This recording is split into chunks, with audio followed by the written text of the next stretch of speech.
Bonjour, ici Marilyn Lévesque. Bienvenue au magazine Aubry et compagnie sur Norja.net. Chaque mois, Jacqueline et Alexandre Aubry vous prépareront des capsules afin d'en connaître davantage sur les mystères de l'astrologie. Jacqueline et Alexandre nous expliquent maintenant ce que sont les éléments dans l'astrologie. Originalement, les éléments, c'était l'essence même de toute chose. Les anciens, les philosophes grecs à l'époque, croyaient que dans toute matière comprenait toujours un peu de feu, un peu de terre, un peu d'air et d'eau. Par exemple, dans le bois, il y avait un petit peu de feu parce que dans le bois, si on l'allume, il y a de la fumée qui s'en dégage. Il y a de l'eau dans le bois aussi parce que c'est un peu humide, sauf que lorsque ça a séché durant longtemps. Alors, c'est fondamentalement, les éléments étaient l'essence de toute chose. Un peu aujourd'hui... Mais que ferions-nous sans les océans, sans cet élément d'eau extraordinaire? Mais aujourd'hui, les éléments, ce sont les atomes. Ils étaient pas loin de la vérité, tout de même, les anciens Grecs, les philosophes,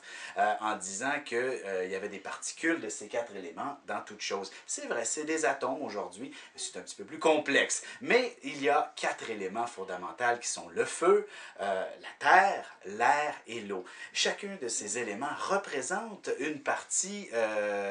des signes du zodiaque. Oui, et de nous-mêmes.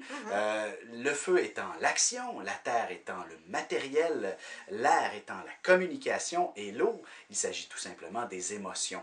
Alors... Mais il ne faut pas oublier que le feu, c'est beaucoup d'intuition aussi. Oui, aussi. Beaucoup. C'est même énorme chez le feu. Alors, dans le fond, on est tous, dans notre carte du ciel, on a tous un peu de chacun de ces éléments-là. Parfois, on en a plus de l'un et moins de l'autre, mais on en a tous. Alors, tout simplement, il s'agit d'avoir idéalement un bel équilibre entre tous les éléments, et nous sommes parfaits. Mais c'est très rare que cela arrive. Parfois, il peut manquer un élément dans une carte du ciel. Oui. Et ça, on appelle ça un déséquilibre. Et généralement, c'est compensé dans la vie. En fait, la personne, par exemple, qui n'a pas de signe de terre, admettons, eh bien, c'est quelqu'un qui pourrait être très, très matérialiste et accumuler un tas de choses. Ça, c'est le monde de la compensation. Oui, ou encore quelqu'un qui a très peu d'air dans sa carte du ciel a peu tendance à s'exprimer habituellement, était beaucoup plus réservé, ou encore fait des efforts considérables pour essayer de communiquer. Absolument.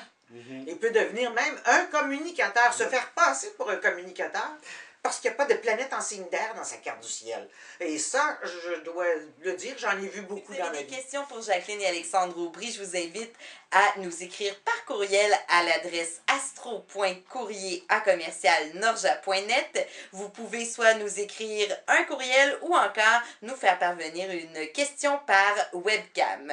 Merci beaucoup et au mois prochain! Calculée et interprétée par ordinateur selon vos coordonnées de naissance, cette carte du ciel dévoile une masse d'informations sur vous-même. Complète et économique, cette carte du ciel s'avère un précieux guide pour vous. Voyez tous les détails à notre boutique.